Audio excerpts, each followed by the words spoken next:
Welcome back to my YouTube channel mathematics by Sanana. जैसा कि हम सेकंड IB की डायरेक्ट टेस्ट की प्रिपरेशन कर रहे हैं, तो हम क्लच मेन्यू को फॉलो करें। लास्ट लेक्चर में हमने प्रैक्टिस 57 की थी, तो मैं टाइम इसलिए नहीं ज़ाया कर रहा इस चीज़ों पे, सिर्फ मैं इंट्रोडक्शन एक मेरा है तो इस वजह से कर रहा हूँ, वरना हम डायरेक्टली काम पे आ जाते हैं। तो प्रैक्टिस 58 है, जिसमें हमारे पास हमें क्या चाहिए, हमें ये आनी चाहिए कि चीज़ें कि प्रैक्टिस 58, तो हमें एरिया ऑफ द सर्किल आना चाहिए, वो होता है पाई आर स्क्वायर, और सरकमस्टेंस सर्किल आना चाहिए 2 पाई आर। ये दोनों चीज़ें अगर आ रही हैं, हम बहुत सारे इसके क्वेश्चन कर सकते हैं इस टाइप के। बाकी जो हैं वो अलग हम उसमें देख लेंगे। तो इसके लिए क्या होता है, आपको अगर एरिया गिवन है, फॉर एग्जांपल 100 पाई गिवन है क्वेश्चन नंबर 1 में, 100 पाई एरिया गिवन है, एरिया इज इक्वल 100 पाई। अगर हमें सरकमफ्रेंस पूछ रहे हैं तो हम क्या करेंगे, 100 pi is equal pi r square, pi pi खत्म होगा तो आर स्क्वायर इज इक्वल, अगर 100 है रेडिकल अप्लाई करने से हम 10 लेंगे आर। फिर सरकमफ्रेंस का फार्मूला है 2 पाई आर, आर की जगह 10 रखा तो हमें मिल गया 20 पाई। तो सरकमफ्रेंस हमें 20 पाई मिला, यहाँ पे जो ऑप्शन भी आपका अवेलेबल है। ठीक है, तो similarly area of circle circumference given है तो हम वो फाइंड कर सकते हैं। तो गिव अवे है, तो दो चीज़ें हैं, एक गिवन है तो दूसरा हम फाइंड कर सकते हैं। हाँ, अगर इंस्क्राइब्ड होता है तो फिर इंस्क्राइब्ड में क्या होता है कि एक सर्किल हम स्क्वायर बनाते हैं, उसके अंदर सर्किल होगा। ठीक है, तो फ़ायदा क्या होता है, हमें इसकी रेडियस लेने की ज़रूरत नहीं होती। अगर ये टोटल 2 है तो यहाँ तक रेडियस हमें 1 मिल जाएगा, फिर उसकी मदद से हम एरिया वगैरह निकाल सकते हैं। अगर हमें फिर इसका एरिया ये पूछेगा, अगर हमसे ये 4 ऐसे टुकड़े हैं, ठीक है, टोटल सर्किल वाले से आप क्या निकाल लें, तो आप एरिया ऑफ द स्क्वायर निकालें जो कि हो जाएगा टोटल 4, और एरिया ऑफ द सर्किल निकालें जो कि आएगा पाई इंटू 1 का स्क्वायर, तो यानी पाई सिंपली पाई आएगा। तो 4 माइनस पाई क्या होगा, आपका शेडेड का आएगा। यहाँ पे नहीं पूछ रहे हैं, हम शेडेड का बता सकते हैं अगर पूछे भी तो। ठीक है, तो ऐसी चीज़ें जहाँ पे भी होंगी हम ऐसा ही करेंगे। यहाँ पे जो पूछ रहा है तो हम वो कह सकते हैं, इंस्क्राइब करें। सर्किल का पूछ रहे थे क्या होगा, सर्किल का तो हमें सिंपली पाई मिल गया। हमें शेडेड का पूछते तो हम बता सकते थे। तो इंस्क्राइब का मतलब ये होता है, ये जो आया है ये असल में दोनों फार्मूलाज में हमने आर की वैल्यू एक से निकाल के दूसरे में रखी है, तो क्वेश्चन 8 यहाँ से आ गया है। ठीक है, क्वेश्चन 5 के लिए हमें यहाँ पे एक चीज़ पता होनी चाहिए। एक सर्कल होता है, सर्कल को हम ब्रेक करते हैं ये दो हिस्सों में। एक हमारे पास ये रेडियस, तो वैसे ये रेडियस ही है, मगर ये हिस्सा अगर हम माइनर कहलाता है, फिर ये जो बाकी बचेगा ये मेजर कहलाएगा। तो यहाँ कुछ ना कुछ डिग्री गिवन होगी, फॉर एग्जाम्पल x डिग्री है, तो इसके लिए एरिया फार्मूला क्या होता है, अच्छा, और ये इसको हम कहते हैं, ये हमारी आर्क है, तो इसकी हम लेंथ कैलकुलेट कर सकते हैं। तो हमारे पास एरिया के लिए क्या फार्मूला होता है कि एरिया ऑफ द सेक्टर, क्योंकि मेजर सेक्टर और माइनर सेक्टर हैं, तो मेजर सेक्टर का हम निकाल सकते हैं, माइनर का भी। तो एरिया ऑफ सेक्टर कहेंगे, सेक्टर का मतलब होता है हिस्सा, तो छोटा हिस्सा हो या बड़ा हिस्सा हो। अगर छोटा यहाँ पे है तो इसकी एंगल हमें गिवन होगी, तो होगा x degree divided by 360 multiply by pi r square, total area का इतना हिस्सा। सिमिलरली अगर हमें आर्क लेंथ चाहिए, तो आर्क लेंथ के लिए आपके पास फार्मूला क्या होता है, x degree divided by 360 multiply by 2 pi are.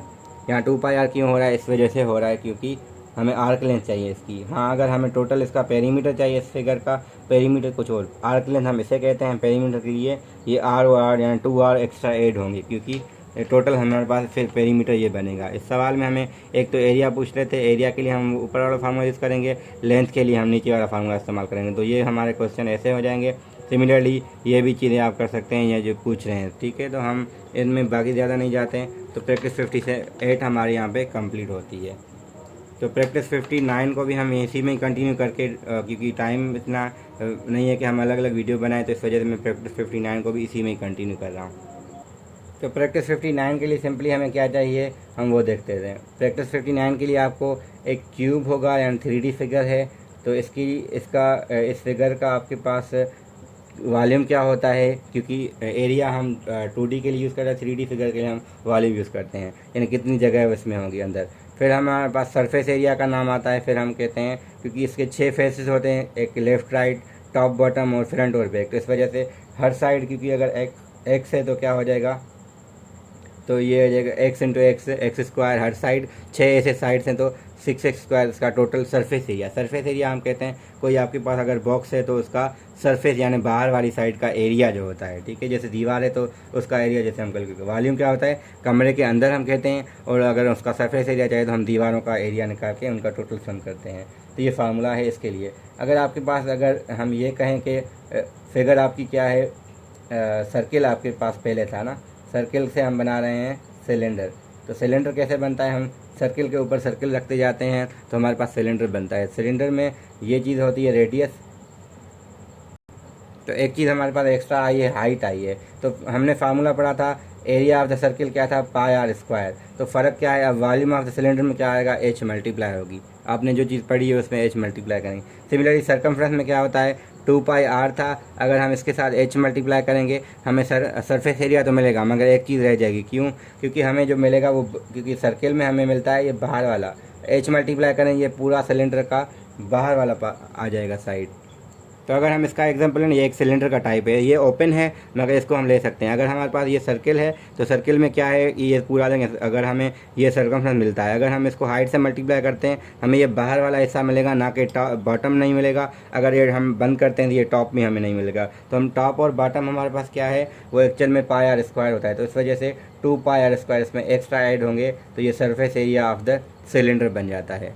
ठीक है, फिर एक और फिगर है आपके पास ऐसी, इसको हम कहते हैं कोन। तो कोन असल में ये जो वॉल्यूम है ना, इसका थर्ड पार्ट होता है। तो हम वॉल्यूम ऑफ द कोन आ जाता है 1/3 पाई आर स्क्वायर एच। ठीक है, जो सिलेंडर का है, सिलेंडर का थर्ड पार्ट, यानी इस सिलेंडर में से 3 ऐसे कोन निकाल सकते हैं हम। वो किस तरीके से, वो अलग तरीका है काटने का। ठीक है, तो उसमें से हम निकाल सकते हैं अगर बंद सिलेंडर हो कोई, तो उसमें से हम क्या कर रहे हैं कि 1/3 ये फार्मूला इसके लिए बन गया और ये दोनों फार्मूले इसके लिए हैं और ये हमने दो इसके लिए कर लिए हैं। अब हम सवालों पे आएँ तो आपके लिए थोड़ी आसानी हो जाएगी। शुरू वाले जो क्वेश्चन है इसमें है, तो हमें सर वॉल्यूम दे रहे थे इसका क्यूब का, सरफेस एरिया दे रहे थे वॉल्यूम पूछ, सरफेस एरिया को इक्वल रख दें, यानी 6x स्क्वायर को 150 के इक्वल रखें। तो यहाँ से आपको x की वैल्यू 5 मिल जाएगी, क्योंकि 6 डिवाइड में जाएगा, आगे रेडिकल होगा, फिर यहाँ रखेंगे तो हमें ये 125 मिल जाएगा, जो कि ऑप्शन में अवेलेबल है। Similarly what is the volume, जबकि आपको वॉल्यूम दिया गया है जबकि सरफेस एरिया फाइंड करें, तो हम वॉल्यूम का यूज़ करके सरफेस एरिया का कर सकते हैं सिंपली। क्योंकि वॉल्यूम 64 है तो वो x 4 आ जाएगा, फिर 4 यहाँ पे रखेंगे, 4 का स्क्वायर इंटू 6 आपके पास 96 समथिंग आ जाएगा वो भी। तो ये भी चीज़ें जो सॉलिड मटेरियल उनमें, अब सॉलिड मटेरियल में क्या था कि एक चीज़ इंपॉर्टेंट थी इसमें कि, तो एक आपके पास बॉक्स है, बॉक्स में क्या था, अंदर एक पड़ा हुआ है क्यूब की साइज़ क्या है, 333 है, यानी 3 का क्यूब है। तो आपके पास क्या होगा, अगर पानी भरेंगे तो अंदर कोई चीज़ पड़ी होती है तो हमें पता है अगर वो बंद हो तो उसमें पानी नहीं जाता। इस वजह से क्या होगा, हम टोटल वॉल्यूम निकालेंगे इसका, वो आएगा 3 × 4 × 5 जो कि आ जाएगा 60। मगर हम क्यूब का वॉल्यूम निकालेंगे वो आता है 3 × 3 × 3, यानी 3 का क्यूब कर सकते 27। तो हमारे पास जो आंसर आएगा, क्योंकि सवाल में अगर देखा जाए, सवाल में क्या पूछ रहे थे कि what is the volume in cubic water that tank it now hold. ठीक है, जो इसमें जिसमें पानी भरेगा sir, water that can hold, तो जिसमें पानी भरेगा वो सिर्फ इसके अलावा होगा। तो इस वजह से हम क्या करेंगे, 60 - 27 करेंगे तो आपके पास 33 आ जाएगा आंसर, जो कि वो पूछ भी रहे हैं। तो एक एक्स्ट्रा चीज़ इसमें थी जो समझानी थी। बाकी क्या है, ये जो फार्मूला है इसको आप ड्राइव ना भी करें, क्योंकि या दोनों फार्मूले जो वॉल्यूम के लिखे हैं हमने सिलेंडर के लिए या किसी के लिए भी, एक से रेडियस निकाल के दूसरे में हम पुट कर सकते हैं सिंपली। और अगर कोई मसला हो तो यहाँ पे मैंने पहले मेंशन किया था कि हम करेंगे, मगर मैंने अभी क्योंकि स्टार्ट कर लिया, मैंने फार्मूला खुद बनवाए हैं आपसे ना, कि बताएं कि आ कैसे हैं। यहाँ पे वैसे फार्मूला मेंशन है जो हमने बात की थी ना, कि volume of this pi r square h 2 pi r, ये सारे लिखे हुए हैं यहाँ पे। हाँ, एक्स्ट्रा होता है कि आपके पास कोन के लिए पाई आर एल आता है। एल क्या होती है, लेंथ हमें गिवन होती है। बाकी चीज़ें आप फार्मूला देख के कर सकते हैं। तो प्रैक्टिस 59 में अगर देखें तो बाकी चीज़ें क्या है, अब यहाँ पे 1 to 5 क्वेश्चन है, यहाँ पे भी 1 to है। तो मैंने स्टूडेंट को तो नाम इसको चेंज करवा दिए थे, अब ज़रूरत नहीं है इसमें। जो यहाँ पे कॉन्सेप्ट यूज़ होंगे हम इनको करते हैं पहले। अब यहाँ देखा जाए तो हमारे पास क्वेश्चन नंबर 1 है, इसमें कह रहे हैं दो जो पॉइंट्स है एंड ऑफ द स्क्वायर है। अब हमें एरिया ऑफ द स्क्वायर है, एरिया के लिए हमें लेंथ चाहिए होती है। तो इन्होंने कहा है कि स्क्वायर है, उसमें 2 पॉइंट्स हमें इस साइड, एक साइड के दिए गए हैं। तो हम कंसिडर करें ये दोनों साइड है, -1, 1 और 3, -1। ठीक है, तो हमें एक फार्मूला आना चाहिए 2 पॉइंट के दरमियान डिस्टेंस। वो कैसे फाइंड करता है, अगर आपके पास एक पॉइंट x1 y1 है, दूसरी x2 y2 है, तो हम डिस्टेंस फार्मूला कैलकुलेट करते हैं x2 - x1 का स्क्वायर प्लस y2 - y1 का होल स्क्वायर, और होल पे रेडिकल देते हैं। अब वैल्यू रखें, अब ये पहला x1 y1, ये x2 y2 हम यहाँ रखते हैं इसमें। तो क्या हो जाएगा, स्क्वायर रूट ऑफ -1 -1 प्लस 1 होगा, plus sorry x2 minus x1 था, तो x2 की वजह से क्या होगा 3x2 है, और ये माइनस माइनस प्लस 1, और ये है -1, यहाँ से -1, ये माइनस फार्मूले की है, ये 1 यहाँ से आया है, बाकी ये जो माइनस थी इसकी अपनी थी, तो होल स्क्वायर, तो 3 + 1 का स्क्वायर 4 का स्क्वायर प्लस -2 का स्क्वायर आ जाएगा, 4 का स्क्वायर 16 आता है, और इसका स्क्वायर 4 आएगा, तो स्क्वायर रूट ऑफ 20 आ गया। अब स्क्वायर रूट ऑफ 20 आए ना, ज़रूर नहीं कि इसको हम सॉल्व करें, क्योंकि हमें ये साइड है स्क्वायर की, तो एरिया क्या होता है x स्क्वायर, तो हमें अगर हम इसको नाम x दे रहे हैं तो रेडिकल 20 का स्क्वायर अगर देखा जाए तो स्क्वायर रेडिकल ख़त्म हो गया 20 मिलता है, तो हमें एरिया ऑफ द स्क्वायर मिल गया, जो कि यहाँ पे ऑप्शन अवेलेबल भी है। सिमिलरली ये 2 पॉइंट्स हैं, अगर वर्टाइसिस हैं रेक्टेंगल के, विच आर द फॉलोइंग के नॉट बी, तो यहाँ पे एक चीज़ इंपॉर्टेंट है कि आपके पास रेक्टेंगल आपका कैसे भी बन सकता है, अगर ग्राफिकली देखें तो रेक्टेंगल ऐसे भी बन सकता है, वो पॉइंट्स पे डिपेंड करता है कि ओरिएंटेशन कुछ भी हो सकती है, मगर इन्होंने एक चीज़ कही है कि एक साइड उनकी हमें दी गई है जो कि है 2,1 और 8,1, तो अगर हम इसको बनाएं तो 1 2, x का 1 तो 2,1, 3 4 5 6 7 8 8,1 यहाँ, अगर ये दो यहाँ पे आए ना, अब रेक्टेंगल बनने के लिए या तो इसके ऊपर आनी चाहिए पॉइंट्स या नीचे आनी चाहिए, अगर ऊपर आएंगी तो क्योंकि ये 2,1 है, ये 8,1 है, अब जो भी पॉइंट्स होंगी अगर 2, समथिंग या 8, समथिंग होगी तभी रेक्टेंगल बनेगा, इधर उधर जाएगा तो ट्रेपेजियम या कुछ और बन सकता है, मगर रेक्टेंगल नहीं बनेगा। तो हम यहाँ देखेंगे x की वैल्यू 2, यहाँ 8 है, यहाँ 2 है, यहाँ -2 आ गई है, तो ये -2 वाला थोड़ा मसला था, बाकी हर जगह पे यहाँ ठीक था। तो या तो x की वैल्यू 2 हो, या मतलब पहला कोऑर्डिनेट किसी सब पॉइंट्स में अगर 2 होगा या 8 होगा तो ठीक है, यानी जो इनमें से कोई हो। y का हम नहीं देखेंगे, y का हम फिर वो क्योंकि यहाँ पे वो पहले से ही वो सेम था। हाँ, अगर y भी डिफरेंट होता तो फिर हम बात ही कुछ और हो जाती, उसमें हम कर ही नहीं पाते। इस वजह से ये ट्रिक है कि अगर आपके पास एक कोऑर्डिनेट यहाँ पहले सेम था, अब दूसरे वाले में जो हम देंगे तो दूसरा सेम आना चाहिए, इस वजह से ये ऑप्शन इसका था। सिमिलरली अ सर्किल, उसका डायमीटर हमें दिया गया है, तो डायमीटर अगर दिया गया है तो हम कह सकते हैं कि सॉरी हमें सेंटर दिया गया है, सेंटर की मदद से हम बहुत चीज़ें कर सकते हैं, मगर हम उसमें नहीं जा रहे हैं फ़िलहाल। अगर हमें ये पता होना चाहिए कि सर्किल के 2 एंड पॉइंट्स पता हैं, तो दोनों के दरमियान ये डिस्टेंस फार्मूला अप्लाई करेंगे तो आपको डायमीटर मिलेगा, इसको हाफ करेंगे आपको रेडियस मिल सकता है। ठीक है, एक और कॉन्सेप्ट है यहाँ पे जो हम कर रहे हैं कि x1 y1 अगर 2 पॉइंट्स हैं और x2 y2, x1 y1 है, दूसरी x2 y2 है, तो हम मिड पॉइंट निकाल सकते हैं। मिड पॉइंट का फार्मूला है x1 + x2/2, यानी जो एवरेज हमने की थी, और y1 + y2/2। ठीक है, तो ये हम निकाल सकते हैं, यानी 2 पॉइंट्स के दरमियान मिड पॉइंट निकाल के इनका डिस्टेंस निकालें भी आप रेडियस निकाल सकते हैं। ठीक है, फिर आपके पास एक फार्मूला एक्स्ट्रा है जो स्लोप का है, उसके बाद ये वीडियो पूरी होगी बुक मैनुअल के लिहाज से। हालांकि ये मैट्रिक की मैथ में नहीं है, मैनुअल में दी गई है, इस वजह से हम कर रहे हैं, वरना मेरा इरादा वैसे नहीं होता कि मैं किसी को नहीं करवाता ये चीज़ें, क्योंकि आपके पास x1 y1 और x2 y2 अगर 2 पॉइंट्स गिवन हो तो इनका जो स्लोप आता है, मतलब slope of the line passing through these points is actually what y2 - y1 divided by x2 - x1। ये हम स्लोप का फार्मूला यूज़ करते हैं यहाँ पे करें तो।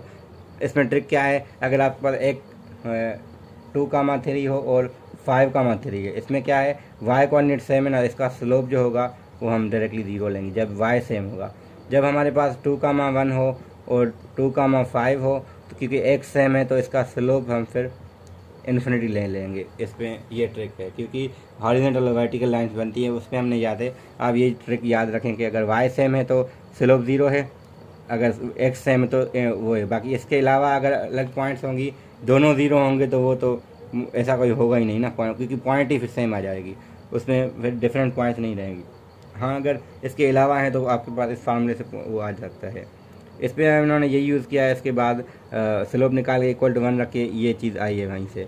तो यहाँ पे प्रैक्टिस 59 हमारी पूरी होती है, और मेन्यू के लिहाज से भी पूरा हो गया, और हमारी देखा जाए तो मतलब जो ज्योमेट्री है इसमें दी गई है उस लिहाज से पूरा है। मगर ट्रिग्नोमेट्री की चीज़ें हम करते आ रहे हैं, हालांकि मैंने सोचा था कि ट्रिग्नोमेट्री में अलग से करूँगा, मगर इसमें मैंने कंटिन्यू कर दी, क्योंकि हमने पाइथागोरस थ्योरम करना था वो कर चुके हैं, ट्रिग्नोमेट्री रेशियोज का जिक्र था वो करना था, टाइप्स ऑफ ट्रायंगल बताने थे वो बता दिए, और एंगल्स के टाइप्स है वो बता दिए, तो बहुत सारी चीज़ें हो गई हैं, और एरिया ऑफ द ट्रायंगल भी बता दिया है। तो इस वजह से हम कह रहे हैं कि यहाँ पे इनफ है। हम ज़्यादा मैं रिकमेंड करूँगा कि आप जो पढ़ रहे हैं तो वो क्लास 10th की जो सिंटेक्स बुक है उसमें जाएं।